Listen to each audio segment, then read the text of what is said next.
Hi అండి, నమస్తే. Welcome to our channel Krishna's kitchen and vlogs.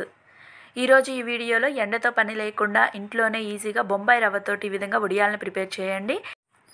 చాలా టేస్టీగా ఉంటాయి, ఈజీగా కూడా ప్రిపేర్ చేసుకోవచ్చు. వీడియోలో చూస్తున్నట్లయితే చాలా బాగా పొంగుతూ వస్తున్నాయండి. మీరే చూడండి, ఇందులోకి ఎటువంటి వంట సోడాని కూడా యూజ్ చేయలేదు. చాలా క్రిస్పీగా ఉంటాయి, టేస్ట్ కూడా చాలా బాగుంటుంది. ముందుగా వీటిని ఎలా ప్రిపేర్ చేసుకోవాలో చూపిస్తాను.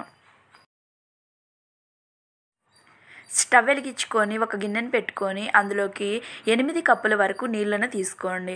ఏ కప్పుతో అయితే బొంబాయి రవ్వను తీసుకుంటామో అదే కప్పుతోటి 8 కప్పుల వరకు నీళ్ళను తీసుకోవాలి.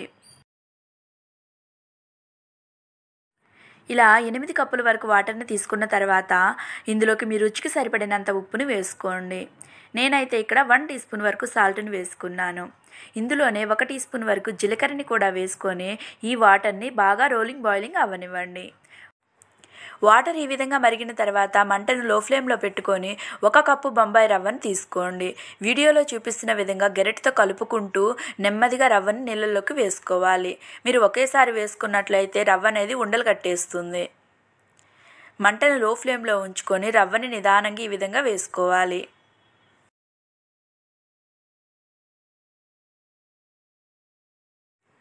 ఇలా బొంబాయి రవ్వను మొత్తం వేసుకున్న తర్వాత మంటను లో ఫ్లేమ్లోనే ఉంచుకొని ఇది కొంచెం దగ్గర పడేంత వరకు లో ఫ్లేమ్లోనే కుక్ చేసుకోవాలి. మనకి దగ్గర 5 నుంచి 10 నిమిషాల పాటు టైం పడుతుందండి. మీరు తీసుకునే వాటర్ కంటెంట్ని బట్టి ఉంటుంది. ఇందులోనే 1 టీ స్పూన్ వరకు రెడ్ చిల్లీ ఫ్లేక్స్ని వేసుకోండి.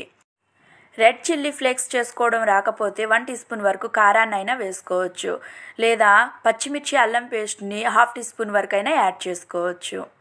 ఇలా వీడియోలో చూపిస్తున్న విధంగా దగ్గర పడేంత వరకు కుక్ చేసుకోవాలి. ఈ స్టేజ్లో ఉండగా స్టవ్ ఆఫ్ చేసుకొని దీన్ని కొంచెం చల్లారనివ్వండి.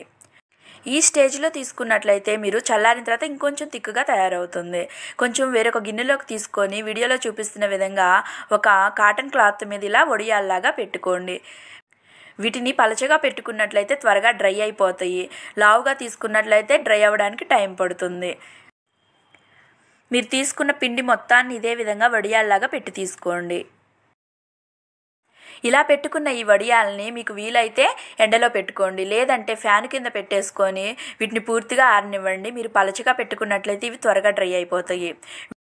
వీడియోలో చూపిస్తున్న విధంగా ఇవి ఇలా డ్రై అయిన తర్వాత క్లాత్ని బ్యాక్ సైడ్కి తిప్పుకొని పైన వాటర్ని చల్లండి.